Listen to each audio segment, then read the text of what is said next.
Bienvenue dans mon podcast où nous allons explorer le thème du salut et l'importance d'accepter le Seigneur Jésus dans nos vies. Je suis ravie de t'accompagner dans cette réflexion profonde sur la décision la plus importante que nous puissions prendre.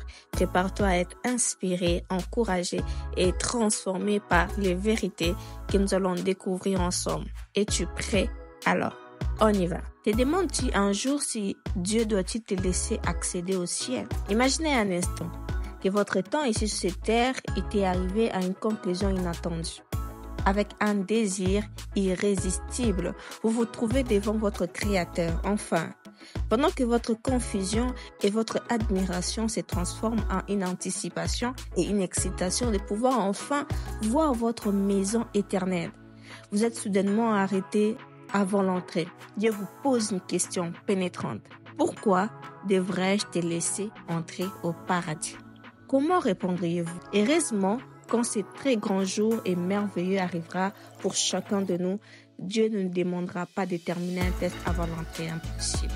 Néanmoins, le scénario crée une pensée qui provoque une image dont l'intention est de nous aider à mieux comprendre le salut.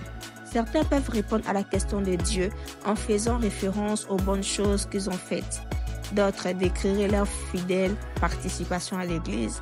J'étais tout le temps à l'église. Je servais avec zèle, dévouement et tout. Et d'autres encore pourraient énumérer toutes les mauvaises choses dans la vie qu'ils ont évitées. Moi, j'ai évité les péchés, l'impudicité, la fornication, etc. Bien que ce soit des éléments importants de la vie de tous les chrétiens, ils ne garantissent pas le salut. Il n'y a qu'une seule réponse correcte à la question. Je fais de Jésus-Christ le Seigneur de ma vie et il m'a purifié de tous mes péchés.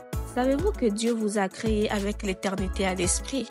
Écoutez, lorsque Dieu nous a créés, il avait beaucoup plus qu'un plan de 70 ou 80 ans pour notre existence. Il a un but précis pour chacune de nos vies. Son plan s'étend à la fois sur notre vie terrestre et céleste ou éternelle. Jacques 4,14 décrit la différence entre ces deux aspects de notre existence. Il est écrit, car qu'est-ce que votre vie? Vous êtes une vapeur qui paraît pour un peu de temps et qui ensuite disparaît. Vous avez entendu le dicton, la vie est courte. À la lumière de l'éternité, la Bible dit, il est réservé aux hommes de mourir une seule fois, après quoi vient le jugement. Hébreux 9, 27. Nous sommes tous soumis à une mort physique, mais la mort physique n'est que la fin de notre corps physique, pas notre âme. Notre âme ou notre existence consciente vivant dans notre corps est éternelle. Notre âme passera toute l'éternité dans une de deux endroits après notre mort physique, paradis ou enfer. Le paradis est un paradis éternel où Dieu vit et l'enfer est une séparation complète de Dieu. Notre naissance naturelle dans ce monde n'était pas seulement le début de notre vie temporaire et physique sur terre, mais aussi notre vie spirituelle ici et au-delà, à travers toute l'éternité. Ainsi, à la lumière de l'éternité, certains peuvent considérer notre vie terrestre comme insignifiante, mais cela n'est tout simplement pas vrai. Votre destin éternel est en fait déterminé par les décisions que vous faites pendant votre vie ici sur terre. Plus important encore, écoutez, la décision de faire de Jésus-Christ le Seigneur de votre vie. Le salut est disponible pour nous tous, chers amis. Par Jésus-Christ et par lui seul, pouvons-nous changer notre destinée, de finir l'éternité séparée de Dieu, mais plutôt finir l'éternité avec Dieu dans les cieux.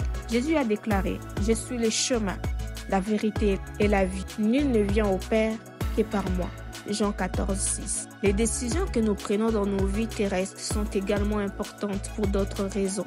La manière dont nous vivons en tant que croyants peut avoir un effet sur le destin éternel de ceux qui ne connaissent pas encore Jésus-Christ comme leur sauveur. Chaque jour, ceux qui nous entourent regardent l'exemple de la vie que nous vivons pour Christ. En tant que chrétiens, Dieu utilise chacun de nous pour apporter le paradis à ceux qui sont autour de nous et qui ne les connaissent pas encore. Jésus déclare, « Vous êtes la lumière du monde. Que votre lumière luise ainsi devant les hommes, afin qu'ils voient vos bonnes œuvres et qu'ils glorifient votre Père qui est dans les cieux. » Matthieu 5, 14 à 16. Une dernière chose Les savez-vous que nous avons tous besoin d'un sauveur? Lorsque Dieu a créé Adam et Ève, il les a fait sans péché et en parfaite relation avec lui. Quand ils ont désobéi au commandement de Dieu, dans les chapitres 3 de la Genèse, ils ont apporté le péché dans leur vie et aussi à toute la race humaine. Romains 3, 23 décrit l'impact profond de la décision d'Adam et Ève, car tous ont péché et sont privés de la gloire de Dieu. Personne n'est exonéré du péché et de ses effets. Chacun de nous est coupable. En conséquence, nous sommes tous séparés de Dieu. Notre péché aboutit également à une conséquence éternelle, car le salaire du péché, c'est la mort. Romains 6, 23. En raison de la décision d'Adam et Ève de désobéir à Dieu, la mort est devenue incontournable pour eux et pour tous leurs descendants, à la fois physique et spirituel. Après leur échec, Dieu a été confronté à une décision, permettre au péché d'évoluer avec l'humanité, entraînant l'extinction de la race humaine, ou de fournir un moyen pour sauver l'humanité de péché. Heureusement, pour l'expression ultime de son amour et de sa grâce, Dieu a fourni un moyen de salut par son Fils. Car Dieu a tant aimé le monde qu'il a donné son Fils unique afin que quiconque croit en lui ne périsse point mais qu'il ait la vie éternelle. Jean 3,16. Mais les dons gratuits de Dieu, c'est la vie éternelle en Jésus-Christ notre Sauveur. Romains 6, 23. Sans Jésus-Christ, l'humanité est destinée à la mort physique et spirituelle. Il n'y a pas d'exception. Mais pour ceux d'entre nous qui sont en Christ, la mort physique nous attend toujours, mais pas la mort spirituelle qui est l'enfer.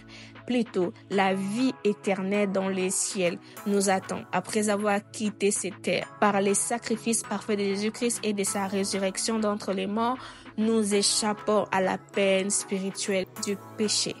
C'est la fin de cette première partie sur les saluts. Alors, on se retrouve la semaine prochaine pour une deuxième partie. Que Dieu vous bénisse. Ciao, ciao.